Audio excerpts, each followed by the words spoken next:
Halo, kami dari kelompok Atom ingin menjelaskan proyek microcontroller kami yang berjudul Corona Lockdown Indicator. Pertama-tama, perkenalkan kelompok kami ada Helmi Razi, Leonardus Kevin, dan saya sendiri, Surato Negoro. Masuk ke bagian deskripsi proyek kami yang berjudul Corona Lockdown Indicator. Proyek ini dibuat karena adanya pandemi virus corona yang sekarang marak terjadi. Telah banyak upaya yang dilakukan untuk mencegah terjadi penyebaran virus ini lebih lanjut. Salah satunya dengan pengurungan suatu daerah dengan banyak penduduk yang positif agar virus tidak menyebar lebih lanjut lagi. Untuk itu, kita dari kelompok Atom membuat sebuah sistem embedded sederhana dengan memanfaatkan MCU 8051 dengan judul ini, yaitu Corona Lockdown Indicator. Corona Lockdown Indicator merupakan program dengan bahasa assembly yang dibuat untuk memastikan jumlah batas akhir terancamnya suatu wilayah yang telah ditetapkan dengan menghitung populasi yang terkena corona di wilayah tersebut. Inputnya berupa switch yang akan menambahkan dan menghitung jumlah populasi yang terkena corona dan ditampilkan dalam sebuah 7 segment. Ketika populasi telah mencapai batas yang telah ditetapkan, misalnya dalam kali ini kami menetapkan jumlah batas akhirnya sebanyak 50 orang. Maka akan ada output berupa LCD 2x16 yang bertuliskan status lockdown untuk memperingatkan permasalahan COVID agar mengantisipasi menyebarnya lebih cepat di wilayah tersebut untuk menghentikan proses dari penyebaran COVID. Tujuan utama dari sistem embedded ini adalah untuk memantau sebuah daerah dan memperingatkan untuk mengambil tindakan lockdown bila penduduk suatu daerah tersebut banyak yang terkena positif corona dan sudah melebihi batas yang ditetapkan. Ini ada flowchart dari program kami. Yang pertama ada langsung mulai dari start, mulai program, masuk ke inisialisasi dengan set address program original H diterapkan, terus masuk ke bagian switch, kita pakai port eksternal port 1 bit 4 untuk lanjut ke nyala programnya. Terus nanti ketika kita sudah mengatur ini pada saat kita nyalakan, maka nanti ada proses yang berjalan di dalamnya. Sini nanti dia ada counter up yang akan melihat apakah sudah digit awal, digit yang paling kanan, digit 1, yaitu digit 1 kurang dari 9. Kalau masih kurang dari 9, dia akan counter up, akan bertambah 1-1, dan akan setiap count up dia akan melalui timer dan akan ditampilkan dalam 7 segmen. Ketika digit 1 sudah tidak lebih dari 9, maka dia akan pindah ke digit 2 kurang dari 5. Kalau digit 2 kurang dari 5, maka nanti yang digit di sebelah kiri, digit 2-nya akan di count up. Terus akan sama seperti sebelumnya, masuk ke timer, baru ke 7 segment. Ketika digit 2-nya sudah lebih dari 5, berarti sudah 50, maka dia akan masuk ke 0-nya. Digit 2-nya sudah tidak lebih dari 5, akan masuk ke simpan save-nya. Nilai count up-nya akan disimpan. Nanti akan diakumulasikan dan dicek. Kalau sudah benar digitnya sudah pas di batas yang ditetapkan, yaitu 50, maka dia akan mengeluarkan di LCD 2H16 nya ada status lockdown. Nanti status ini akan disimpan di ROM dan setelah itu baru program selesai. Ini ada referensi dari kelompok kami, ada 3. Assalamualaikum warahmatullahi wabarakatuh. Perkenalkan kembali, nama saya Helmi Razi. Sini saya akan menjelaskan source code dan simulasi dari programnya. Jadi seperti yang sudah dijelaskan sebelumnya, bahwa inti dari programnya itu akan menampilkan tulisan status lockdown pada LCD display ini jika nilai pada segmen ini tuh sudah mencapai angka 50. Nah, fungsi LED panel tuh di sini tuh selama tambahan dari 0 sampai 50 akan ngebling. Bling itu dari port genap dulu yang menyala, baru port ganjil secara bergantian. Jadi port genap, port ganjil, port genap, port ganjil. Nah, port genap itu kan 0, 2, 4, 6. Port ganjilnya 1, 3, 5, 7. Sampai 50. Nanti kalau udah sampai 50, semua port di sini tuh akan menyala. Oke, sekarang kita lihat dulu source code-nya. Pertama itu di sini tuh program tidak akan berjalan jika port 1 bit 4 tuh belum diaktifkan. Jadi program akan berjalan selama belum diaktifkan port itu. Nah, kalau misalnya udah diaktifkan dia akan ke inisialisasi. Di sini tuh kita untuk mendefine nilai itu dengan menggunakan EQ. Di sini on 1 tuh fungsinya untuk menyalakan port 1 bit 0 sini. Nah, sedangkan off ini itu untuk mematikan semua port, on ini untuk menyalakan semua port, dan out ini untuk menyalakan port tapi hanya port ganjil saja. Nah, sedangkan even ini fungsi untuk menyalakan port tapi untuk port genapnya saja. Nah, move at 0,10 hekadesimal tuh dia angka yang nanti akan ditampilkan di 7 second tuh akan disimpan pada RAM sini mulai dari alamat 10 hekadesimal sini. Nah, move A,0H ini untuk kita set nilai awalnya itu 0. Nah, di sini fungsi utamanya yang pertama itu kita memanggil counter, subroutine counter. Nah, di subroutine counter nih yang pertama itu kita move P1,1. Jadi pada port 1 ini tuh bit 0 itu yang kita nyalakan. Kenapa harus bit 0 yang dinyalakan? Karena memang kita ingin menempatkan nilai satuannya itu pada port 1 bit 0. Dan untuk nilai puluhannya nanti di port 1 bit 1. Nah, kenapa sih harus yang dinyalakan tuh port 1 bit 0 aja? Karena kalau port line ini dinyalakan, nanti dia juga akan ikut ditempatkan juga nilai 0 yang di sini 0 juga. Ya, karena kan kita pengennya port 1 bit 0 aja yang ditaruh nilai satuannya. Nah, move P0,0C0H di sini juga udah dijelaskan bahwa ini kode 0 pada 7 segment. 0F9H ini juga angka 1 dan seterusnya hingga angka 9 di sini. Nah, setelah kita menaruh angka 0 di sini, kita move P3,even. Nah, di sini nanti itu port yang genap itu mulai menyala. Nah, call save ini jadi fungsi subroutine save ini tuh yang tadi sudah saya jelaskan. Jadi saat di sini 0, nanti dia akan ditaruh di sini 0. Nah, di angka 1, nah nanti 1 itu taruh di sini. Kenapa dipindah di sini bukan di sini? Karena kan di sini kita menambahkan increment address-nya nih. Besar 0-nya. Jadi nanti 2 dia di sini. Nanti kalau misalnya dia udah setelah menyimpan di RAM, dia balik lagi ke sini. Nah, sekarang call timer. Jadi itu absolutely call timer nih fungsinya itu timer itu subroutine untuk delay pergantian dari 0 ke 1 ke 2 hingga 50. Delaynya itu 2 mikrosecond setiap pergantian angkanya. Nah, menggunakan timer 0 mode 1 dan kode 01 di sini.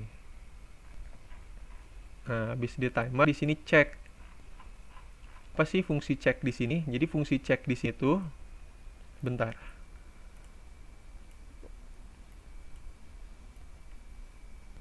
Nah, jadi pas kita awal di sini kan 0. Nah, angka 0 di situ dia tidak akan bertambah kalau di switch ini tuh nggak kita klik lagi. Jadi dia bertambah itu kalau kita klik. Jadi misalnya kita klik 0. Klik pertama di sini kan 0. Nah, kita lepas terus kita klik lagi baru bertambah 1. Jadi nggak akan otomatis bertambah. Tergantung kitanya saja. Kalau misalnya kita mau berhenti di 1, ya udah kita nggak usah klik lagi. Kalau kita ingin menambahkan ya kita klik lagi. Jadi kita jelaskan di simulasi lebih jelasnya. Nah, setelah cek ini juga sama kan, ini untuk 1, seterusnya sampai 9. Nah, nanti kalau udah sampai 9 kan di sini dia red balikan counter. Nah, kita matikan port 1 bit 0-nya. Itu tadi sudah saya jelaskan, biar kita habis itu kita ingin naruh angka 1. Angka 1, tapi angka satunya itu di port 1 bit 1, di sini 0 FDH bit 1. Jadi sini dia kita matikan biar dia nggak berubah jadi 1, tetap 0 di sini. Jadi di sini nanti 1, di sini 0, 10 gitu. Nah, nanti kalau misalnya dia udah 1, dia di nonaktifkan lagi. Karena kita mau menambahkan lagi di yang port 1-an ini, port 1 bit 0. Jadi nanti di tetap 1, nah di sini mulai 0, 1, 2, seterusnya sampai 9. Dan sama terus di sini sampai ke 50. Nanti kalau udah sampai di sini kan 50 nih. 092 ham. Pasti udah 50, semua port 3 ini nanti nyala di sini LED pen ini nanti nyala semua. Jawab menandakan kalau perhitungannya itu udah sampai 50. Nah, compare and jump if not equality ini fungsinya itu untuk memanggil. Jadi kalau misalnya R0 nya itu gak sama dengan 0, dia jamnya ke LCD 1 ini, terus kita long jump lagi ke LCD. Ini udah mulai fungsi untuk menuliskan status lakukan pada LCD nya. Nah, sekarang kita jalankan simulasinya.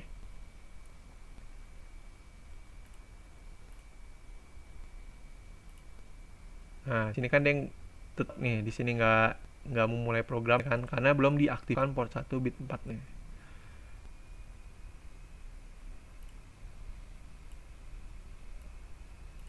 Saat kita aktifkan, set nih, nah dia pindah ke inisialisasi. Dia R0 nya 10H, 0H ke sini counter. Move P1, 1, jadi diaktifkan port 1 bit 0 nya. Nah, ini kan 0 ya. 0. Ini juga sudah nyala nih LED-nya nih, port genapnya 02.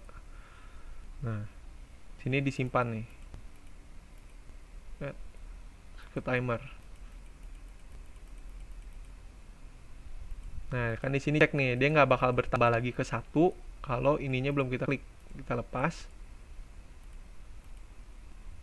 Terus kita klik lagi. Set. Nah, dia baru 1.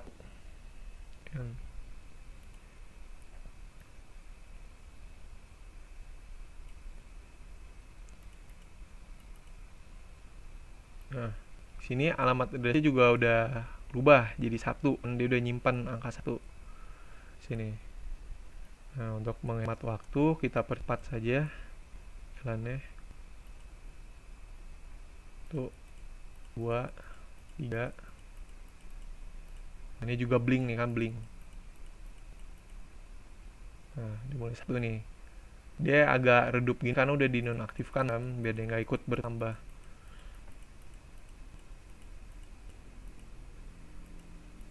Nah, ini sebenarnya 2, cuman ini bekas yang 1 tadi. Nah, udah hilang kan fade out nih.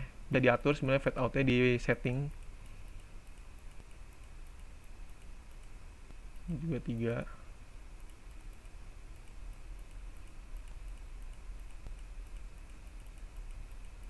Ini udah mulai 40-an.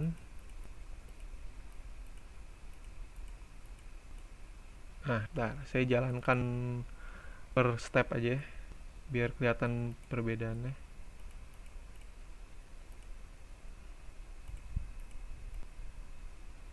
Set. Cet. Ini udah 49 sekarang.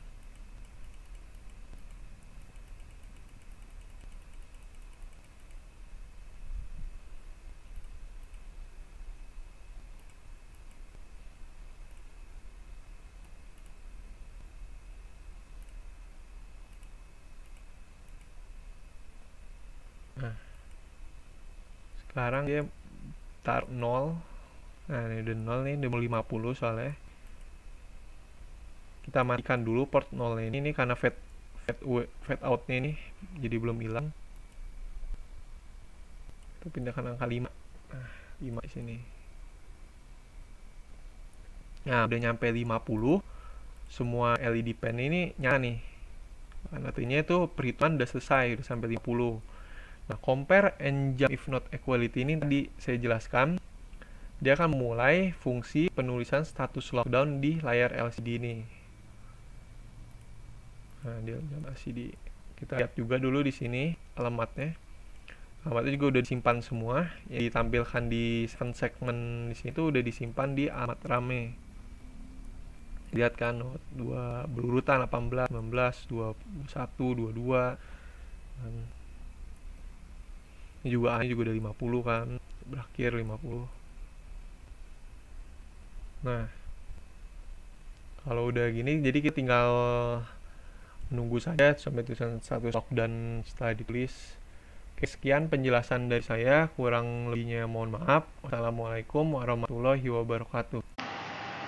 Kenalkan, saya Leonardus Kevin, dan sekarang saya akan menjelaskan tentang subroutine LCD, di mana program akan melanjutkan ke subroutine LCD ketika angka di digit 2 sudah bernilai 5. Jadi, subroutine LCD ini digunakan untuk menampilkan output berupa LCD text, di mana nanti LCD ini akan menyala dan menampilkan tulisan yang kita setting di sini adalah status lockdown.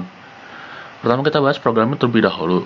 Di sini terdapat beberapa instruksi khusus yang dapat kita gunakan untuk interfacing ke LCD 2x16, karena yang bisa kita gunakan yaitu 2x16 LCD. Misalkan seperti ini, move A, 38H itu digunakan untuk menggunakan 2 line dan 5x8 matrix, ataupun 01H digunakan untuk clear LCD. Sebenarnya perintah-perintah ini dapat kita laksanakan secara manual dengan mengklik tombol-tombol yang pin-pin yang ada di sini. Misalkan jika contoh menggunakan 2 line dan 5x8 matrix, kita bisa menyalakan pin F, dimana bisa dilihat 5x8 dots. Lalu bagaimana cara mengeksekusi perintah instruksi khusus ini? Nah, di sini kita menggunakan subroutine command write, atau yang ini command WRT, dimana yang pertama kita akan penjelasannya ada di sini, dimana kita clear P1,5, clear P1,6, set bit P1,7, yaitu pertama kita memilih command register. Setelah kita memilih command register, kita akan memilih write operation ke dalam LCD-nya. Nah, setelah itu kita gunakan high pulse dan low pulse untuk mensimulasikan satu clock. Lalu yang di bawahnya ada data write, di mana data write itu untuk menampilkan pesannya di LCD-nya atau menampilkan outputnya. Berbeda dengan command write yang menggunakan command register, di sini kita memilih data register dan memilih write operation. Lalu kita juga men-set dengan high pulse to low pulse untuk menginisialisasi satu clock. Lalu di sini ada call ready, di mana call ready itu digunakan untuk memilih read operation, di mana yang ini digunakan ketika nanti disimulasikan karena terjadi stuck, di mana kita harus memperbolehkan instruksi masuk dalam LCD. Atau instruksi ini juga sama dengan poin yang klik BF di sini. Mungkin akan kelihatan lebih jelas jika disimulasikan. Nah, lalu di sini ada line 1, line 2, di mana line 1 akan menampilkan tulisan pertama. Di sini kita gunakan immediate tracing, di mana line 1 adalah status dan line 2 adalah lockdown. Lalu setelah menampilkan LCD selesai, mengeluarkan output selesai, kita mempunyai subroutine terakhir yaitu lockdown, di mana subroutine ini akan menyimpan tulisan status lockdown di dalam ROM memori 500H. Di sini juga sama, kita memakai immediate tracing. Mungkin untuk lebih jelasnya kita simulasikan saja. Saya akan skip ketika keadaan kondisi digit sudah 49. Bisa dilihat di sini kondisi digit sudah LED 7 segmennya sudah 49. Kita run lagi. Nah, sudah mencapai 50. Di sini kita sudah masuk ke subroutine LCD. Nah, di mana dia sudah mengeksekusi instruksi khusus yang sudah dimasukkan. Dia di sini terjadi looping terus menerus karena setiap kali kita mengeksekusi instruksi khusus, kita harus melakukan subroutine command write. Begitu juga dengan menampilkan LCD di sini, setiap kali kita melakukan print, kita harus melakukan subroutine data write yang ada di sini. Proses print ini kita lakukan dengan immediate tracing, di mana dia akan menambahkan satu dari S, T, A, dan seterusnya. Mungkin untuk lebih cepat saya run program saja sampai akhir. Nah, gimana setelah status lockdown ini tampil? Seharusnya di ROM-nya kita sudah masuk ke subroutine lockdown, di mana di sini akan menampilkan status lockdown di ROM-nya. Di sini kita bisa lihat di code memorinya di address 500H. Yang di sini bisa kita lihat bahwa ROM sudah menyimpan tulisan status lockdown. Sekian presentasi dari kelompok kami. Mohon maaf sebelumnya bila ada kesalahan. Terima kasih sudah menonton dan memperhatikannya. Terima kasih.